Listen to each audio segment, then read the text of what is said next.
All right, so I think there's line paper in your packet for you for notes 1-5. We're doing inverse functions. How many of you remember inverses from algebra 2? Okay, so with an inverse, all that's happening is you are switching your x and y. It's also reflected across the line y equals x. So we're going to go ahead and just jot down, let me erase that graph for you. Quick definition here.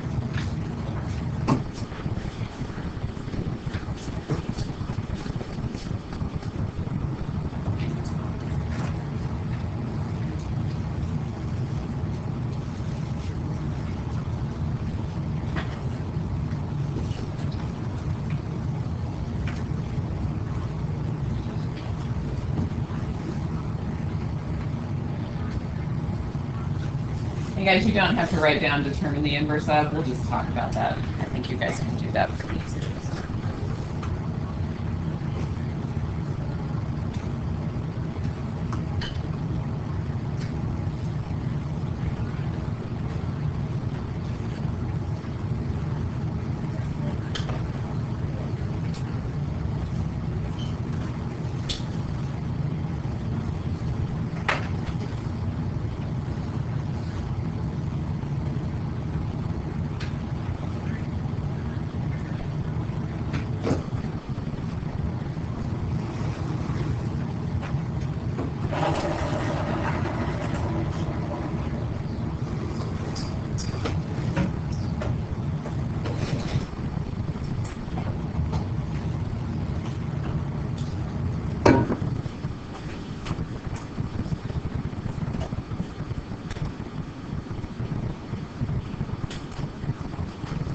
Let's just do these two out loud. I'll write them down, but you guys don't need to. So the first set of points there, what would the inverse of that be?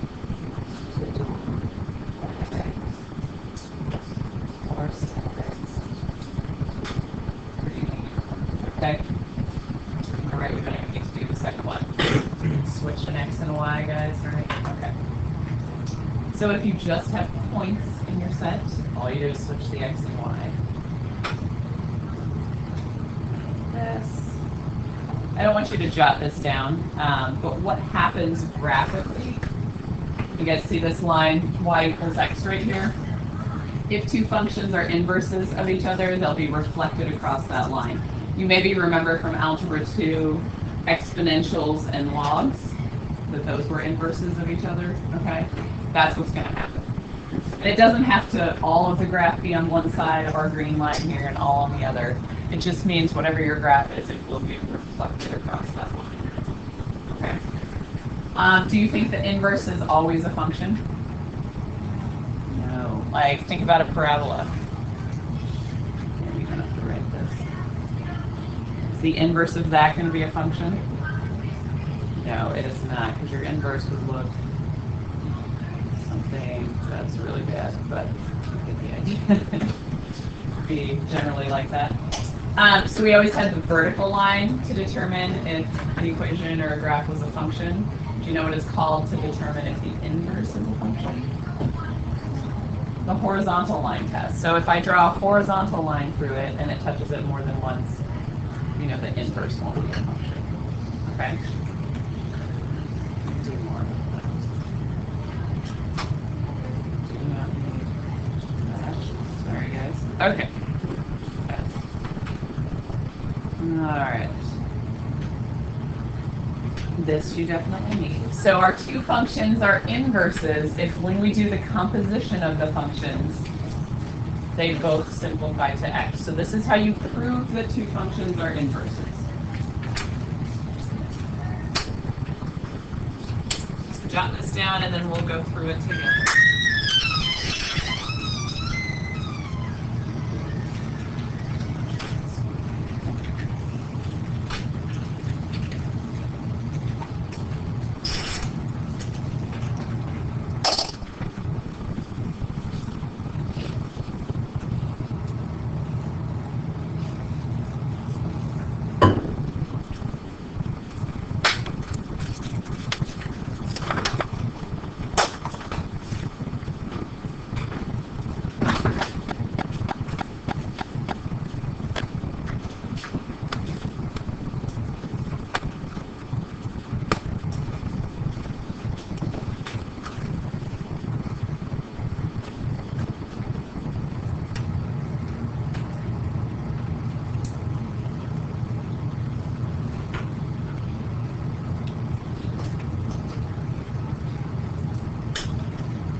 Okay, guys, so let's do the f of g of x and the g of f of x. We'll do that together.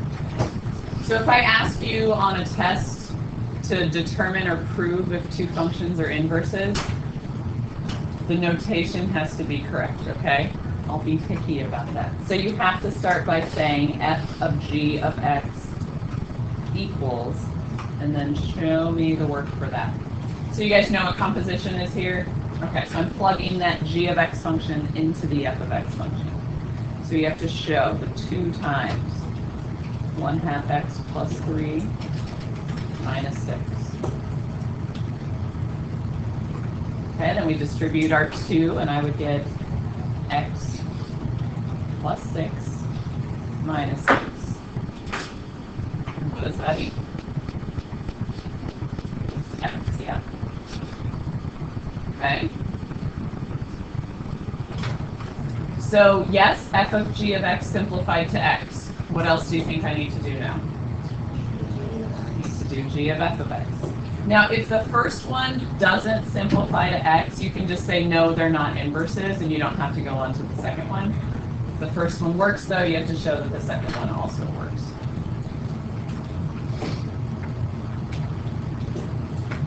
Okay, so I plug it in. So I have 1/2 times 2x minus 6 plus 3.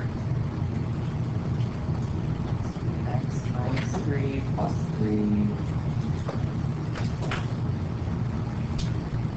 So are they inverses? So your last step would be to state, yes, f of x and g of x are inverses, or are inverse functions.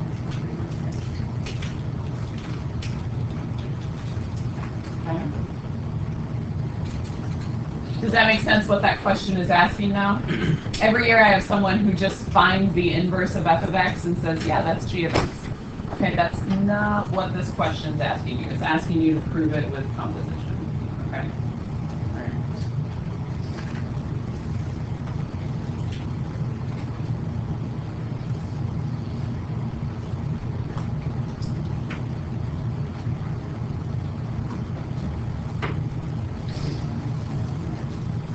All right, don't write everything, not yet. So you can do operations with your functions as well. We can add functions, subtract them, multiply them, divide them, or do the composition. Doing those operations is not challenging for the most part. What sometimes gets tricky is thinking about the domain of those functions, okay? Some of you struggled with the domain questions on your quiz, which is okay. We're going to spend more time on that now. So when we go through the domain, you have to make sure that the domain works for your final answer, not just for each individual piece that you started with. But you may have some initial restrictions you have to use as well. So I want you to go ahead and, let's see, which one of these do I want you to do? We're going to do number 2 here. So, jot down the f of x and g of x, and then we are going to find those 5 things, A through E. I wouldn't write all of A through E yet, just because you're going to want more space than what I have up here. Okay? I'll be squeezing it in.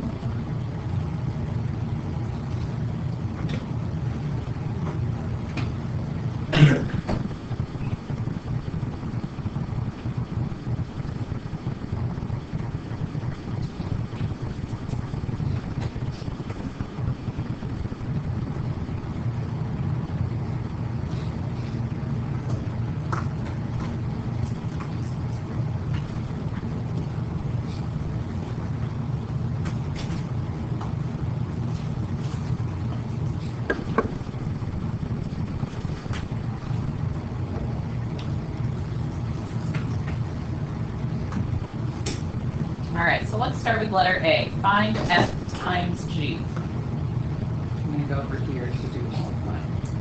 So f times g, you are just multiplying square root of 3x times the square root of x squared minus 1. So what do we get?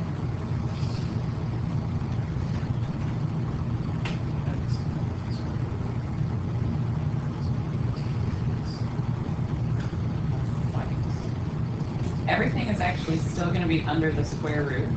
You just distribute your 3x. So you get 3x cubed minus 3x.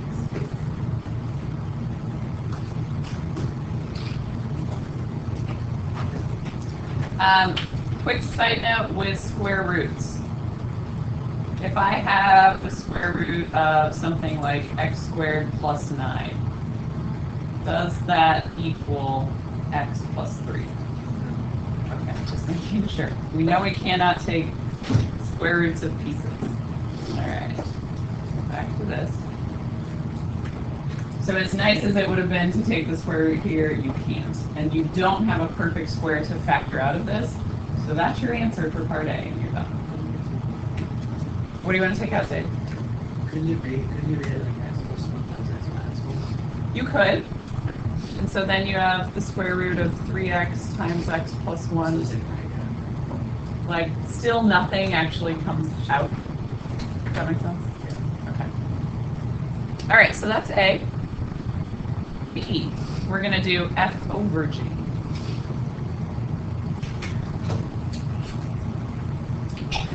Flush. So that's the square root of 3x over the square root of x squared minus 1. And guys, you don't have to rationalize that. So you're done. Okay. I'm going to add a B part 2 to this.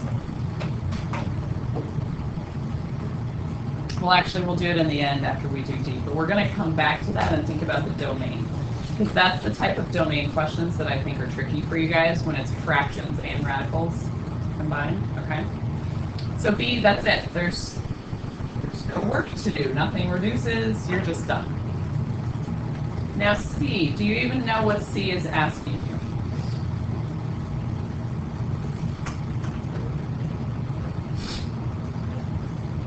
Go ahead, Heather, what did you say? Not quite. F of g of 4 would have looked like that. I have slightly different parentheses. What do you think of? Plug 4 into A. Yes. Plug 4 into A. So it's saying do F times G, which we did up here, and then of 4. Okay, so you're just plugging 4 into this string. So we're going to have the square root of 3 times 4 cubed minus 3 times 4. All right, guys, what's 4 cubed? Okay, and then 3 times 64. Okay, what's 3 times 60? Let's do it in pieces. 180. Okay, and what's 3 times 4? 12. What's 180 plus 12? Right, so 3 times 4 cubed, 192. Minus, what's 3 times 4? Okay. So what do we get? All right. We can simplify that, right? Okay. Give me a perfect square that goes into 180. What do you think the biggest one is? What do you say? If 9 works, we'll just have to do a little more work because it'd be 9 times 20, right? Okay, so we've got 3 square root of 20 then. And then 20 is 4 times 5. So we get what? 6 square root of 5? Are you with me on that? Simplifying radical? You could have started with just 36 times 5. If you guys can't think of the biggest one, though, just do it in pieces. It's completely fine. All right, as long as you get to the final answer. So that is f times g of 4. We get 6 square root of 5. Try that? You guys seem tired this morning, okay? All right. Now let's look at D. Now we have to do the domain. So I'll go over here. So domain of F. Start with that. That was the square root of 3x. So when I'm doing domain of that, what do I have to do? Where do I begin?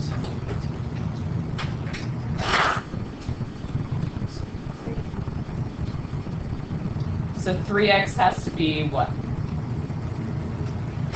Greater than or equal to 0? So what does that mean x has to be? Okay. And guys, I want you to get in the habit of writing your domains in interval notation. A couple of you didn't do that on the quiz. I didn't say it in the directions, so I didn't take points off for it. But make sure you get used to doing that. So what would this look like in interval notation? Yeah, bracket 0 to infinity, okay? So that's the domain of f. Then we have to find the domain of g, and this one's a little easier. So here we have x squared minus 1.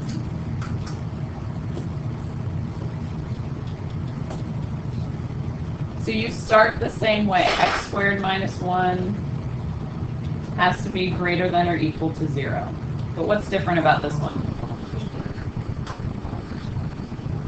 You can't add the 1 to the other side. You don't have to change the sign. Factor it. Yes, it has an x squared in it, so it means you're going to have to do more work. So this becomes x minus 1 and x plus 1 greater than or equal to 0. And it's not linear, so you can't just say x is greater than or equal to 1 and x is greater than or equal to negative 1. That's not how it works. You guys remember what we have to do from here? You have two options. You can either think about the graph of the parabola, or we can do our number line. I'm going to remind you of the number line because you're going to use that a lot in calculus. What are the 2 points on my number line? Negative 1 and 1.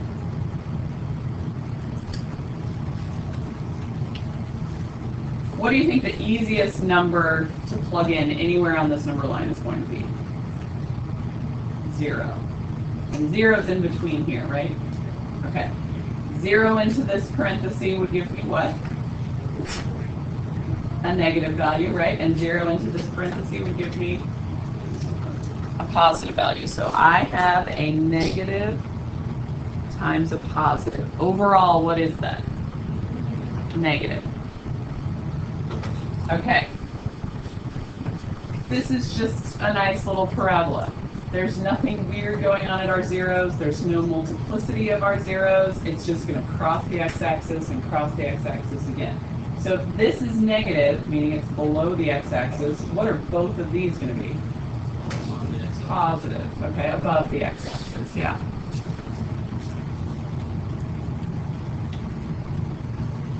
Okay. Then you look at your question again. It is asking me, when is it greater than or equal to 0? So do you think I want the positive parts of my number line or that little negative part? Positive, right? I want here. And I want here. What do you think? Should I include the negative 1 and the 1?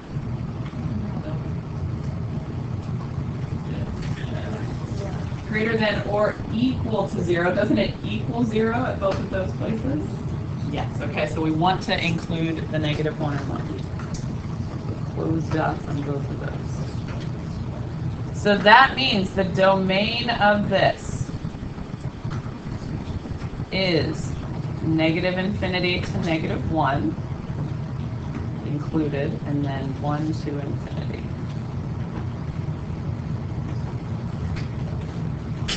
Andrew?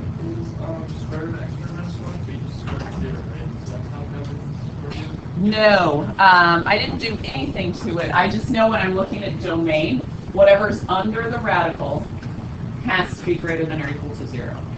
Why? Why? Like, why do I do that? Right, yeah, because if this is negative, I get an imaginary number. So if I picked, like if I tried to graph this, you're not going to see anything between negative 1 and 1. Like if you graph it on your calculator, you're going to get like a square root over here, and you're going to get a square root over here. There won't be any in the middle, because those values give you imaginary numbers. Okay? So between those, even if you did a work right test, and it tells you so that you get the value of x greater than or equal to 1, rather than x greater than or equal to -1.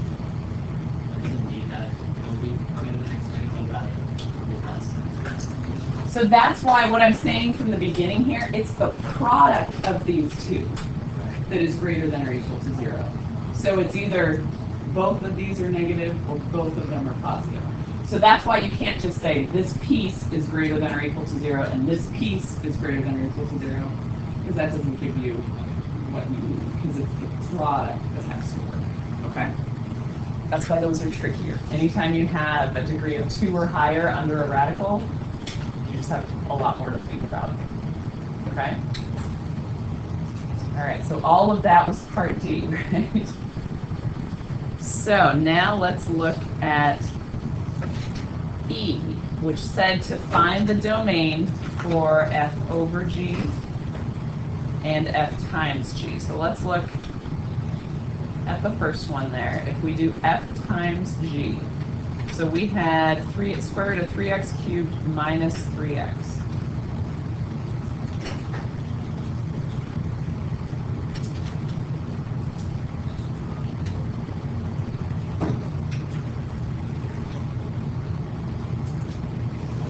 Okay, so 2 ways you could go about this. You can start over from here and do a number line situation, okay? And actually, we'll do that just so you can see what happens, and then I'll show you something else at the end. So starting with that again, just because we need to practice. That has to be greater than or equal to 0, right? Okay, we need to factor it. So what? Basically undo the multiplication you started with.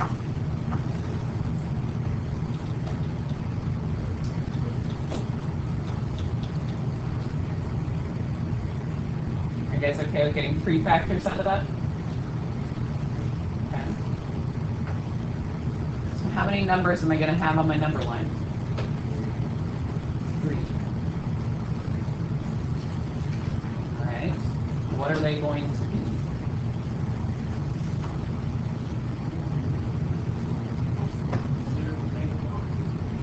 Yep, -1, 0, and 1.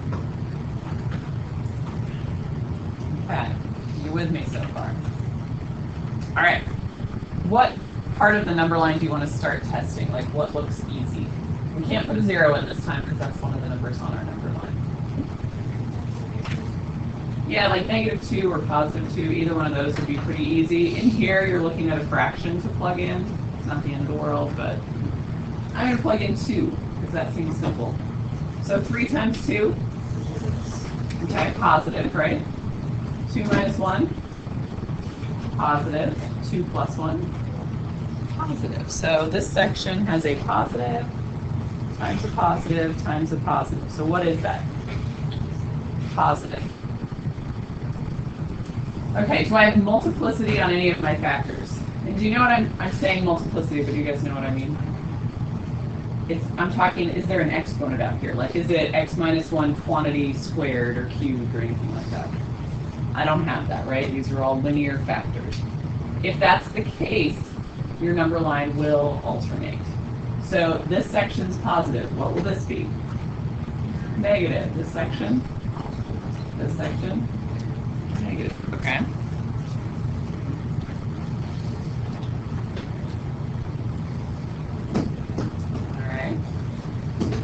So,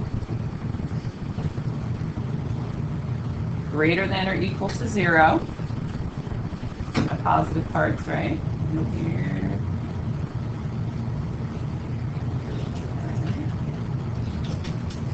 And am I including the -1, the 0, and the 1? Yes, because that's where it equals 0. And I still don't have any fractions going on here. The only time you have issues with including the equal 0 part is if you're dividing by something. So my answer is -1 to 0. 1, 2, 3. Okay. Yes. So it would alternate like Unless, like, if you had.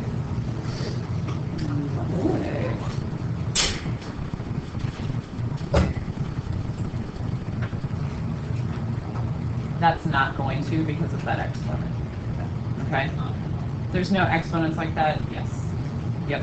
But if any of these factors had an exponent on them, then you'd have to think a little more about it. Do you remember when you graphed polynomials, like how it could bounce off the x-axis? That's what's happening. So it'd be like, in this case, at 0, if it's negative, it's going to touch it and then be negative again after it. Okay, that's what's happening. All right. We also need to do the domain for f over g, right? Is that the other part of this question?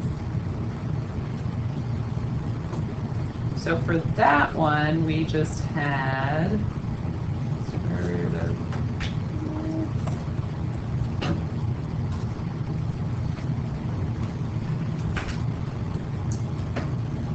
okay, so that's where we're starting.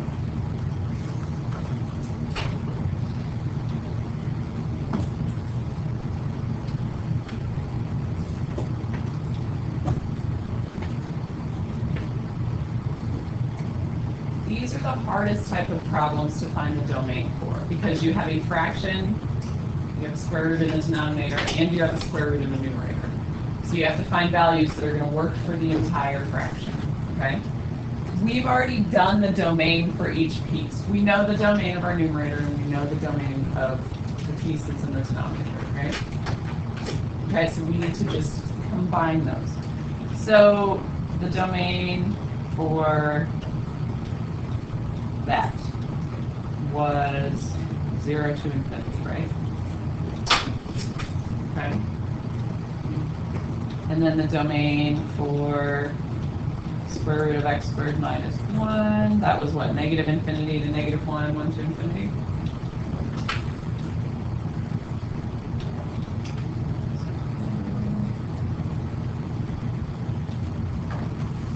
So those are all the pieces that I'm working with.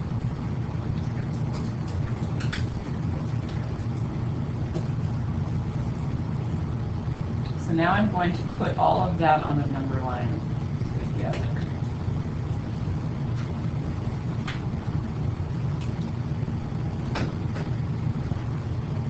Okay, so 0 to infinity. What that looks like on my number line, and I'm going to go a little above. The 0 was included, and then it just went that way, right? Okay. The other one, this number line looks like here and there.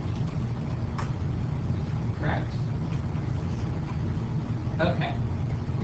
So to find the actual domain, it has to be true for both. So where do we have blue and green happening? Just from 1 to infinity, right? Okay, now question. I know I have the 1 included right here. Is the 1 included? Let's see a couple of... And here, yes. All right, raise your hand if you think yes. Raise your hand if you think no. The no's are correct. Kylie, explain it. In the bottom, we have x plus 1 times x minus 1, so plug in 1 equals 0. Right, and can we divide by 0? No. So this was the domain when this was not a part of a fraction. Now that it's my denominator, I have to think about it. I can't include those values. So the final domain for this is 1 to infinity with a parenthesis on it.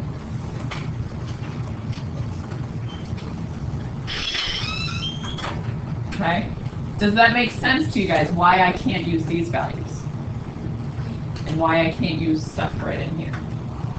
Okay with that? It's going to make some part of our fraction not work. Okay. Your head hurt a little right now?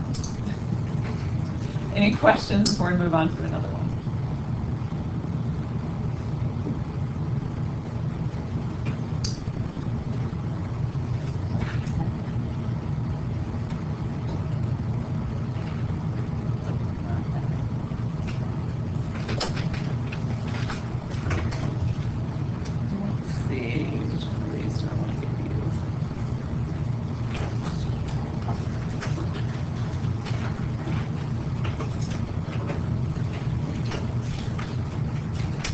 All right, we're going to do 4.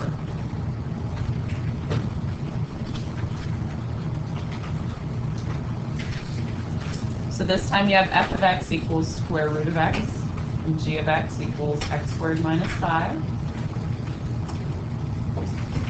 We're going to find some different values here, and then we're going to find the domain. Do you know what this means? This isn't like fog with a really tiny o. Do you know what this is? Yeah, f of g of -1, g of f of 2, f of g of x, g of f of x, okay? Go ahead, and I want you to try these on your own. If you want to do C and D before you do A and B, that's fine, okay? If you want to do them in the order they're given, that's fine. It all depends on how you like doing your composition. We're going to look at E together, though, okay? But I want to see if you guys can do the composition part on your own. Thank you. Thank you.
You're good? Okay.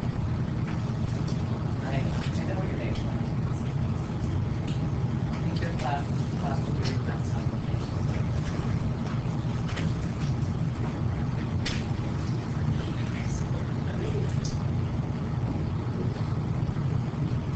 But now I have a weekend, so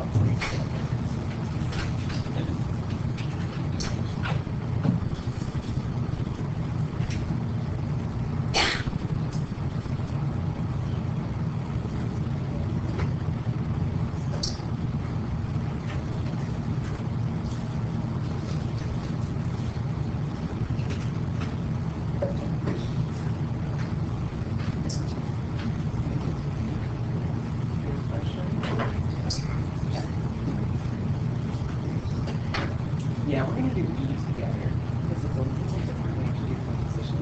It's just a little strange, so.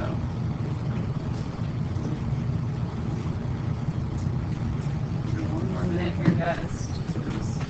F of G's and G's and F's.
going to go ahead and do C and D first.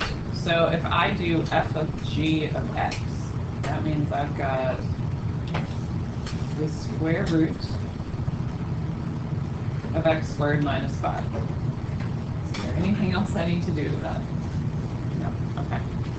And then for g of f of x, that's the square root of x squared minus 5. So what does that give me?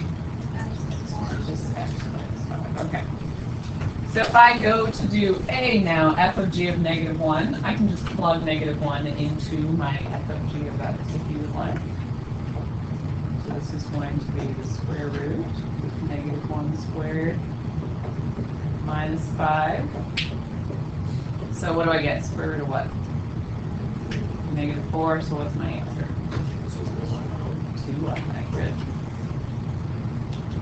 All right, g of f of 2, so I can just plug 2 into my g of f. So I've got 2 minus 5, which is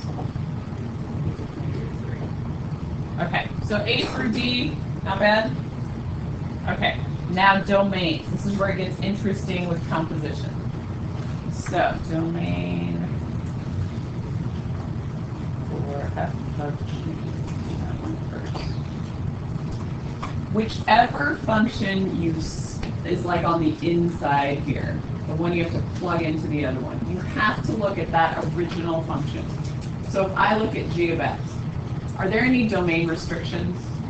Or is the domain for g of x just negative infinity to infinity?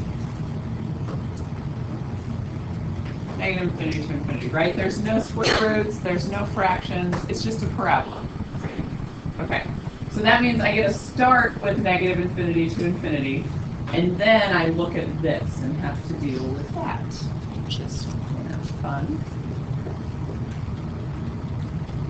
So I'm looking at x squared minus 5 has to be greater than or equal to 0. Okay, you can factor that. What is that factor?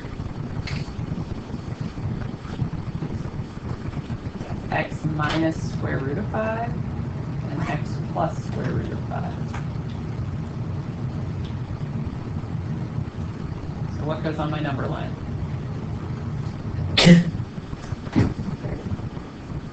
Yeah.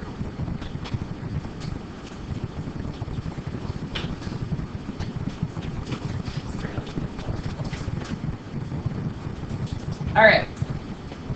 So even if you don't really like the square root of 5 as a number, could you easily pick a number off your number line to plug in?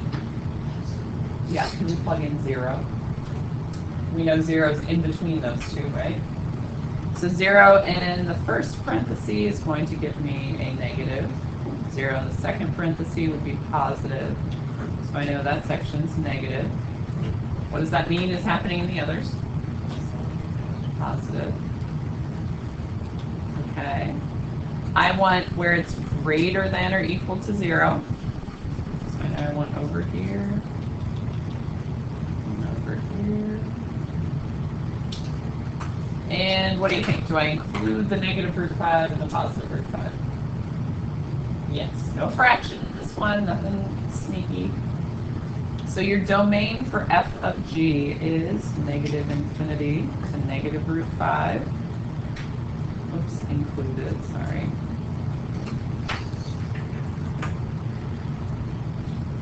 And root 5 to infinity. Okay.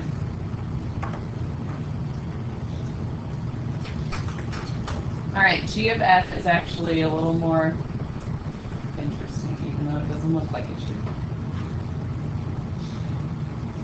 So let's do domain for g of f.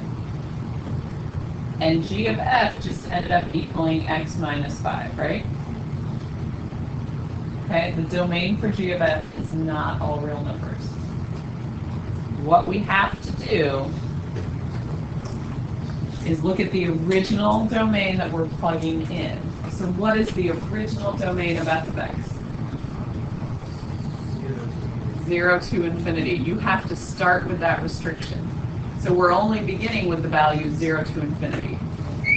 Then we look at this. this isn't going to add any restrictions to that, right? Like there's no fraction, there's no root in it. So the domain of this, even though it just looks like a line, is actually 0 to infinity. Okay?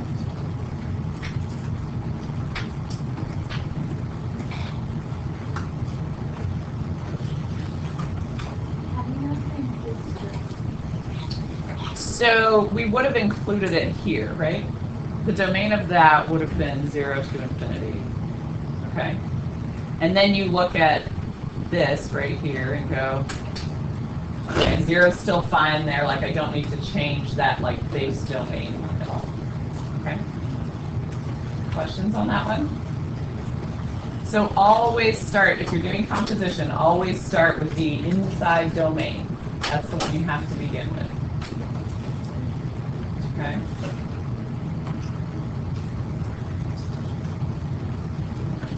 Here.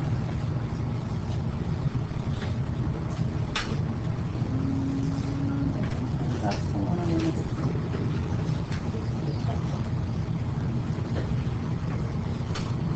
Sorry guys, I'm changing my mind on what I want to get.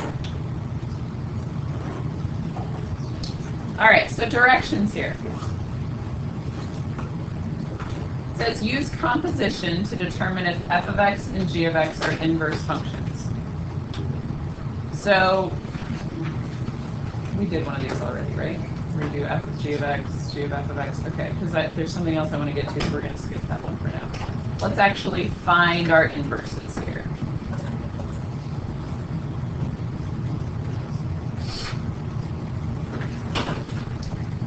So if I ask you to find an inverse algebraically, this is what we're looking at. You have to switch your x and y and then solve for y. And before you write down the second one, I actually want to change it.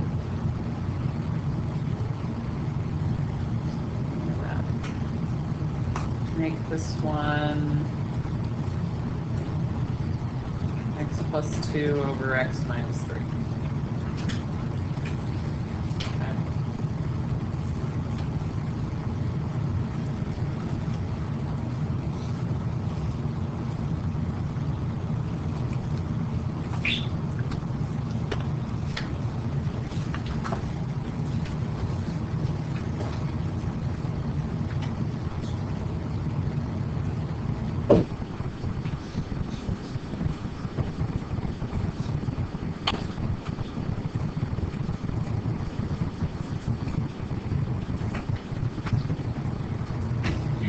So our first one here, we've got y equals 8x minus 3. Step 1, you're just going to switch your x and y. So we have x equals 8y minus 3. And then you just have to solve for y. So x plus 3 is 8y. X plus 3 over 8 equals y. And if you want to tell me that's the inverse with your little negative 1, that would be 3.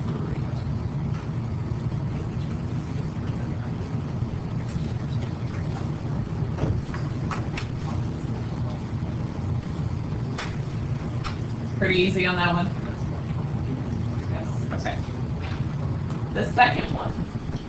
So you're going to have x equals y plus 2 over y minus 3. How do I go about solving for y? I have 2 y's, so what do I do? Good. Multiply by y minus 3.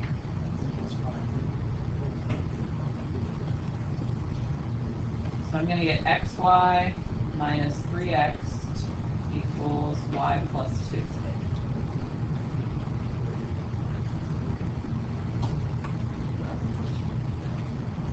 Now what do I do? Do what? So if you factor, you're going to kind of just go in a circle. You're going to be right back where you started. So I'll do it all. Yeah, kind of. Exactly. Remind yourself, okay, I'm solving for y, so I want everything with a y on one side, everything without a y on the other side. So I'm going to have xy minus y equals 2 plus 3x. next to me here. Now what can we do on the left? Yeah, now we can factor. We can factor a y out of those terms on the left.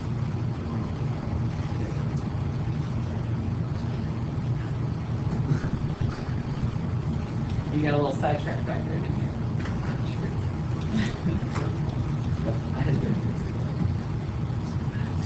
And then how do I get the y by itself?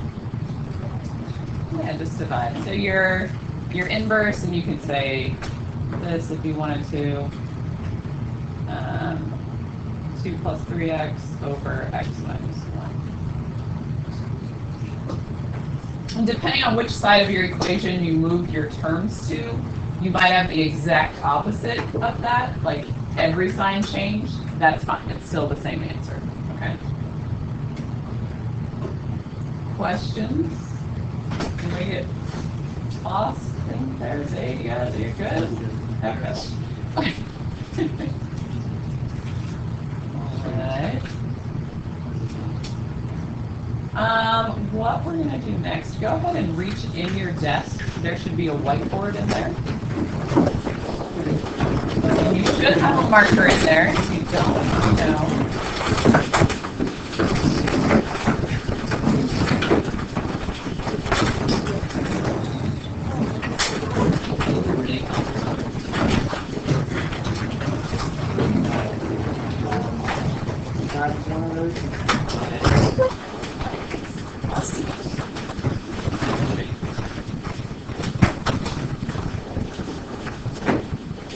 Anybody not have, check the desks around you. Somebody might have put 2 in one desk. Something happening there. There are definitely enough boards for everyone, I promise.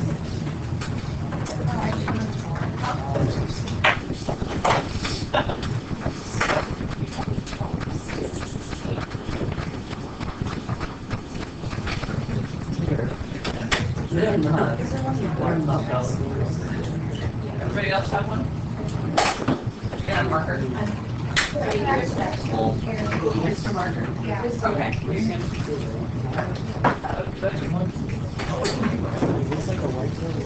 It is, yeah.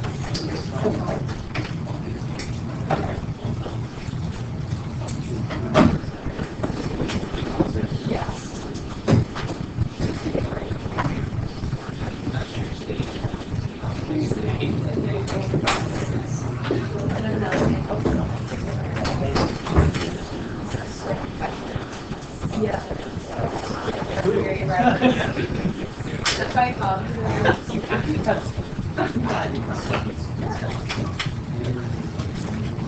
All right, guys. So I'm going to give you that f of x equals square root of x plus 8, and g of x equals square root of x plus 5, and then outside the square root is minus 3. So you're going to find some things for me. Let's do f over g and the domain of that. Super fun, right? The f over g part is not hard because you don't have to rationalize.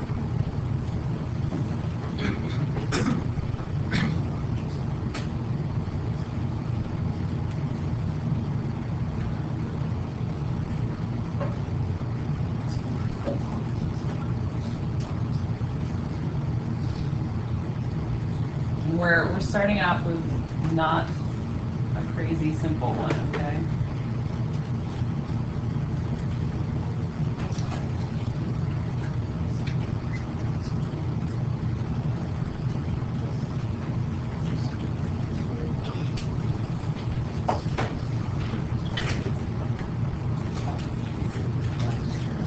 So once you think you've got it on your board with the right answer, hold it up so I can see how you're doing. That's good for f over g. Oh, and now the domain. Now the hard part. Close. And what do you, Candy, what do you think? You need a marker? Okay, that's right.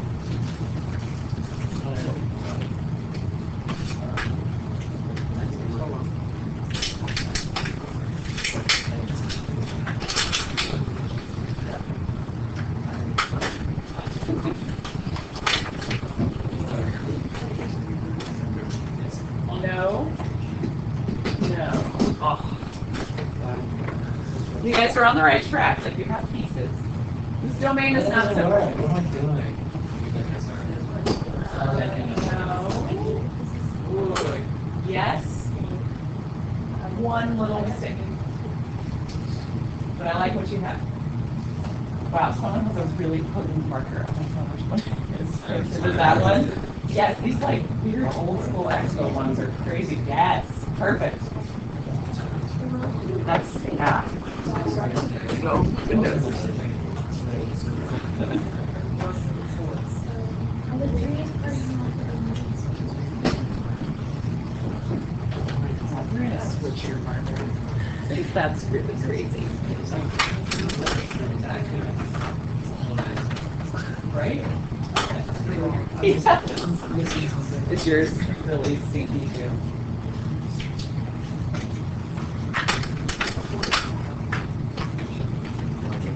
No. Close, but not quite. No.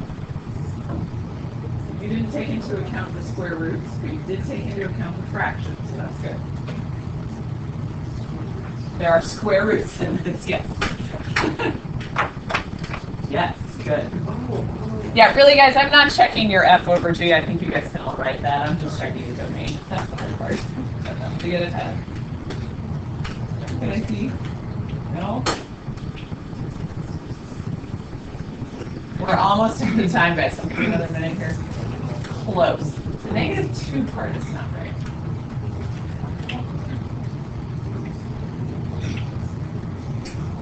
Is it not? What? I told you guys this wasn't easy, okay? This one's a tricky one.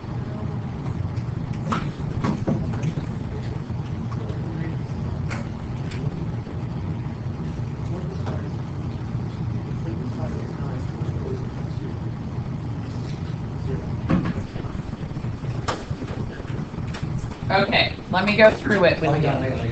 You got it? So confident to a maybe.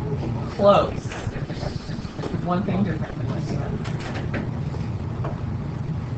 Okay, let's look at it. So your fraction, you've got this square root of x plus 8 in the numerator, so we need to think about the domain of that. Are you guys okay with that would be greater than or equal to -8? Okay. Now this one, what's the domain of g of x? Some of you took the square root of x plus 5 minus 3 and said that has to be greater than or equal to 0. But it's just the square root part that has to be greater than or equal to 0. So just the domain of g of x, so domain of g of x, that's an x, is actually x is greater than or equal to -5. Okay? So starting with those, if we're just visualizing this, -8, -5. So the first one was here, the second one is here, that's a negative. So right now it looks like, oh, my domain's -5 to infinity, right? But I have this fraction. This whole thing, the square root of x plus 5 minus 3 is in my denominator. So that can't equal 0, right? Okay, so to solve that, square both sides. So I know x cannot equal 4. So I have to include that. I have to think about that as part of my domain. So f over g, the domain is actually hard bracket -5 to 4 parentheses 4 to infinity. Okay? That's a tough one, all right? That's not a simple question. Okay, we are out of time. So, homework. Not that. I am not giving you all of 25 to do.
So there you go. You're doing 2, 4, 5, 7, 8B, 9B, and 10.